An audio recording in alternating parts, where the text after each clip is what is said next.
Bati Petualangan dan channel Batu Misteri. Ketemu lagi dengan kami, tim penelusuran tempat-tempat mistis dan gaib di Kabupaten Cilacap ya. Ini saya ditemani oleh seorang yang bernama akrab bersama Pak Kadus, namanya Pak siapa enggak kalau saya Sukarwan ya. Nah, pada penelusuran kita kali ini atau petualangan kita kali ini kita akan mengantar Pak Kadus ini menemui salah seorang berada di bidang juru kunci atau ahli spiritual yang menguasai gunung Nusa Kambangan bernama Mbak Ibu, dan Pak Sukarwan ini punya niat dan tujuan sendiri untuk bertemu beliau. Dan niat tujuan apa? Kita akan mengantar teman dari Sumatera. Ada teman Pak Kadus dari Sumatera yang mau melakukan ritual, sedikit bocorannya dari ritual pesugihan untuk mencari harta kekayaan, dan seperti apa penjelasan dari sang juru kunci atau si ahli spiritual yang menghuni tempat ini diliput dan disiarkan langsung dari tempat itu di Benteng Tembus di Pulau Nusa Kambangan. Oke, seperti apa kita langsung aja ketemu sama beliau. Silakan Pak. Salam. Ini kita ini pertama ya kita berani kedua ada kawan yang ada di sini ingin mencari informasi tentang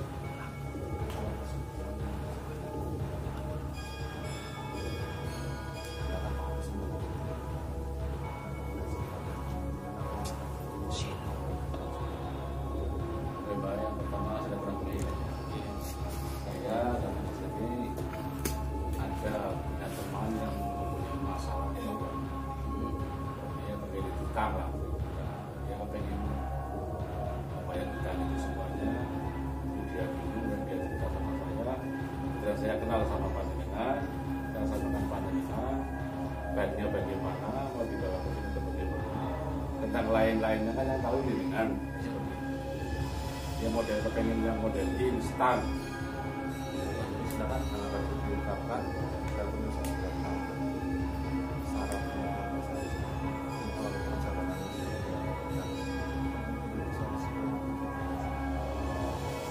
Oke, Mas. Silaturahmi ini akan saya terima ya. Saya akan ngomong siang sore sering. Jadi gini Mas, tahu ya, ini dengan itu temannya udah bulat, udah benar-benar siap lah ya. Kalau nanti udah benar-benar siap, ini akan saya ceritakan yang sebenarnya keangkeran di Benteng Tembus ini, Karangtengah sini. Masalahnya gini Mas, kalau orang itu benar-benar udah kelilit utang itu berarti udah harus bulat, udah harus positif ya Mas ya. Jangan sampai nanti kalau udah ditemuin apa yang ada di sini itu lari, itu jangan. Karena ini di sini itu sangat sakral sekali dan sangat mistis sekali untuk keangkerannya kalau di malam hari Mas. Jarang sekali orang yang mau masuk ke sini. Itu, dan untuk kesugihan sendiri di sini tuh kalau minta untuk kesugihan itu di sini instan Mas. Yang penting kalau ada sosok apapun yang terutama itu jangan sampai lari di sini Mas. Itu. Dan untuk persyaratan itu harus penuh Mas. Jajan pasar satu sekumplitnya, pisang telon sekumplitnya, ya, buah sekumplitnya, sandangan sepengadet untuk yang Kanjeng Ratu Kidul, make up sepenuhnya, cemara, baju, jari barong ya, terus sandal itu harus komplit dan jangan sampai ketinggalan untuk apel jin merah. apa sih? Iya, Itu cair, minyak ya Pak. berbentuk minyak. Itu. Terus apa yang harus dilakukan oleh si peserta itu? Iya nanti kan gini Mas, kalau saya udah tanya ya, dia udah kotak, udah bulat ya, nanti saya akan masukkan ke sini dan saya pasrahin nama yang di sini. Nanti setelah saya pasrahin, saya tinggal nanti perjanjian sendiri. Dia mau A, mau B, mau C itu tergantung orangnya yang mau melakukan. Dia mau mintanya apa terserah. Kalau saya cuma penjembatan Mas. Ya, cuma penjembatan. Jadi nanti apapun resikonya dia yang nanggung. Saya cuma nganter, manggilin, kalau udah datang silahkan ngomong sendiri. Tapi pasti dapat. Insya Allah Mas, saya bawa orang itu jarang sekali yang gagal. Rata-rata itu di sini orangnya yang lari Mas. Kalau udah datang dia lari, jadi kegagalannya itu di situ. Ada yang datang terus orangnya itu lari. Ya makanya tadi saya kan ngomong Mas, berani apa enggak, kotak apa enggak, bulat apa enggak. Kalau udah bulat apapun resikonya pasti ditempuh. Kan gitu. Yang sering Yang sering muncul Pak, sosok apa Pak yang menemukan? Yang di sini sering muncul itu pertama ya Mas ya, itu bayangan itu kadang ada sosok tentara itu 13 tentara yang tanpa kepala Mas, di sini ya. Terus kedua kan yang muncul terus dorong, dan yang terakhir yang Kanjeng Rama. Biasanya diberikan itu apa sih? Tergantung permintaan Mas, permintaannya orangnya. Kalau dia minta instan cash, biasanya kurang kuat cash ya. Kalau misalnya dia minta emas ya kasih emas. Kalau dia mintanya perawangan ya dibawain perawangan. Kalau nggak perjanjian dari sini perjanjiannya apa, misalnya minta perawangan buat usaha ya, dari sini dibawain perawangan, nanti di rumah bikin kamar kosong buat sesaji setiap malam. Itu dia pemirsa, salah satu syarat-syarat yang harus dilakukan oleh seseorang yang ingin melakukan ritual pesugihan. Dan sudah banyak sekali yang melakukan. Saya udah banyak sekali tuh, udah hampir ribuan Mas. Saya di sini tuh udah 10 tahun Mas. 10 tahun dia tinggal di sini. Tinggal di sini. Jadi banyak sekali tamu dari luaran sana, Pekanbaru, Malaysia, Sumatera lah khususnya ya, Bandung, Jakarta, Jambi, banyak sekali Mas di sini. Ya ada yang berhasil, ada yang lari, tapi kebanyakan kalau dia udah kontak nggak lari itu pasti berhasil Mas di sini. Resiko yang harus apa? Resiko yang bisa harus dihapus oleh si pelaku itu apa? Seperti apa? Itu Mas, kalau dia misalnya ya udah dihadapkan, nggak lari, udah perjanjian, misalnya anak yang diminta, saudara nih, ya harus dikasih. Itu dikasihkan, dia bawa uang dari sini pasti di rumah lagi dimandiin dan kelompok lainnya di rumah.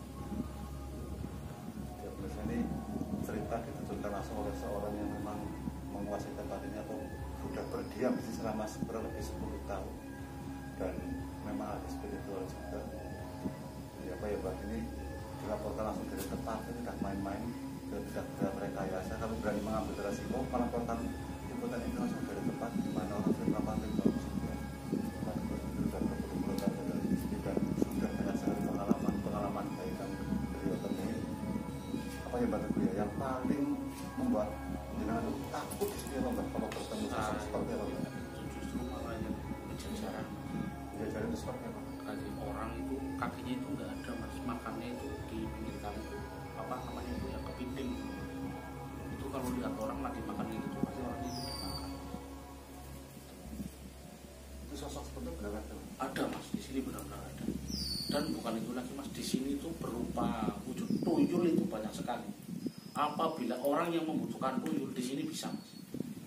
Dan saya undang di sini, nanti orangnya suruh milih dan digendong sendiri bawa pulang. Untuk penebusnya itu sendiri apa Pak? Itu tergantung Mas, untuk penebusan itu kalau tuyul itu sederhana sesajinya ya Mas, cuman satu kendil kita harus bawa dari sini ya. Nanti setelah saya undang kendilnya itu buat air minum tuyul itu sih Mas. Nah habis itu tergantung penebusan Mas. Kalau kita nebusnya itu 10 juta, penghasilan itu 10 juta per hari. Dan itu sistem kontrak mau berapa tahun, nanti setelah kontrak itu selesai kesini lagi mau diambil lagi apa enggak. Seperti Bisa ini cerita langsung dilaporkan oleh nanti. Beberapa kali sempat melihat kayak burung besar ini nyata di sini itu nyata sekali Mas. Di sini tuh kalau malam ya Mas itu banyak kelelawar, burung-burung yang kayak burung hantu itu banyak sekali di sini Mas. Terus itu apa, babi hutan itu banyak sekali yang melintas. Terus kemudian kalau kita lagi turun pasti ada jalan seperti melintas di sini. Itu yang antar yang Kanjeng Ratu itu. Tumpahannya yang Kanjeng Ratu itu nyata Mas. Kalau kita di sini orang tiga itu pun dilihatin semua. Itu bukan rekayasa, itu fake, nyata. Apa lagi yang ditanya? Ya, saya sih cukup sudah langsung nanti saya langsung dari sini dan sampaikan Oke, siap. dengan saya berani atau enggaknya seperti itu. Ya nanti tolong di sini tuh berani, jangan wedi aja mati-mati. Makanya Ya. kalau berani jangan pernah merasa takut, tapi kalau takut mending gak usah maju gitu. Iya, oh iya. Soalnya ini yang Ini bukan main-main, bukan main-main, adalah urusan nyawa kita atau mungkin keluarga kita yang lain. Jadi memang nyata dengan ritual pesugihan itu nyata dan saya menunggu pas dari tempatnya di mana saya melakukan ritual pesugihan dan beberapa sama seorang lagi. Tidak tergantung Anda sendiri mau menemukan jalan kita seperti apa, di sini ada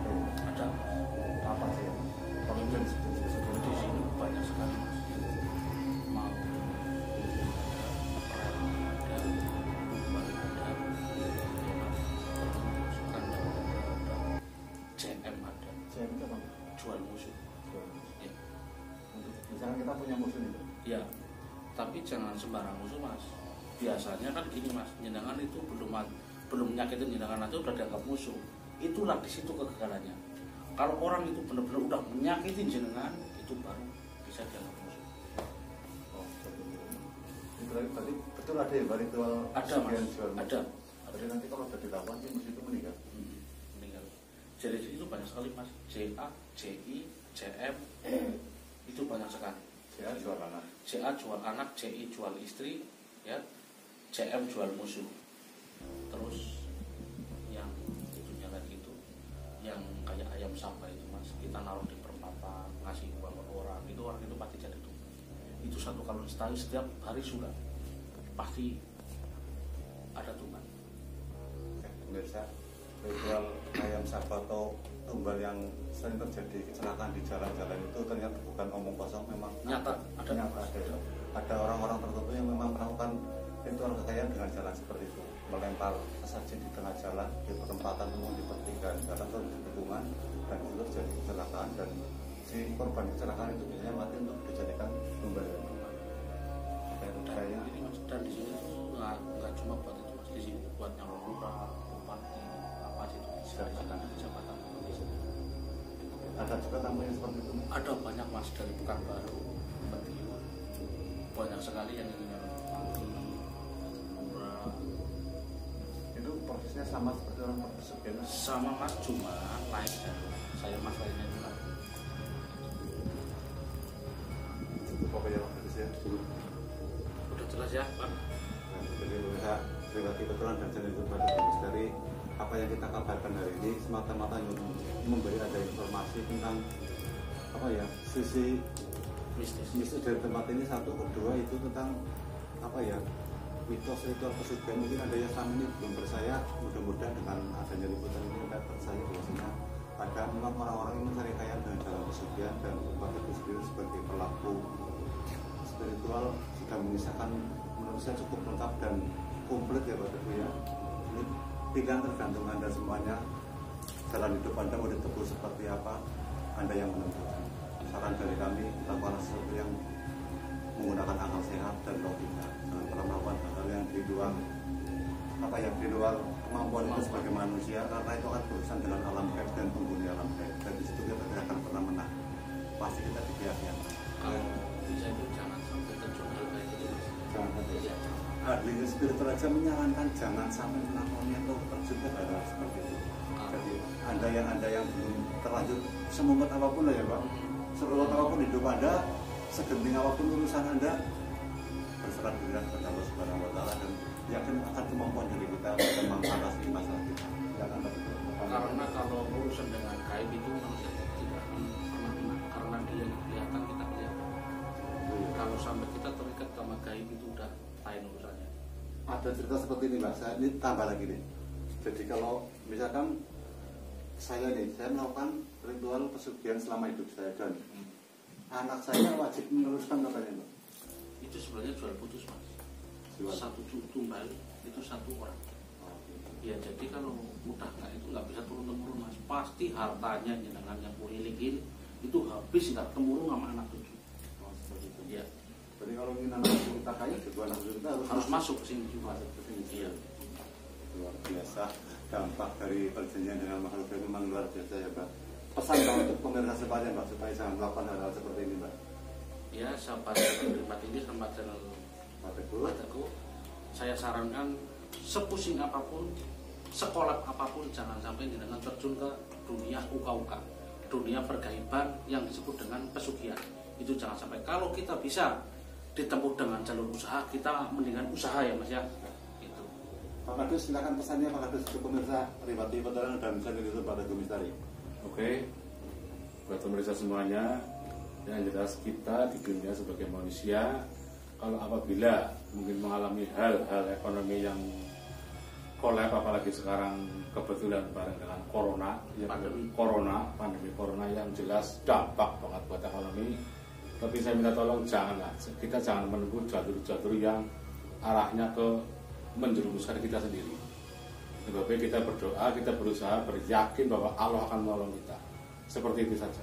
Oke, pesan dari Pak Kadus dan Mbak Teguh sebagai pelapor spiritual cukup jelas saya rasa ya, dan dari saya pribadi, kalau saat ini Anda dalam keadaan susah atau sulit secara ekonomi atau kehidupan Anda terpuruk dan banyak ditertawakan orang, tetangga, teman pada menghina Anda, kita doakan saja orang-orang yang menghina kita itu supaya sehat dan diberi umur panjang. Karena apa? Karena kita masih butuh mereka untuk menjadi penonton di saat kita sukses. Oke, salam misteri dan salam petualangan.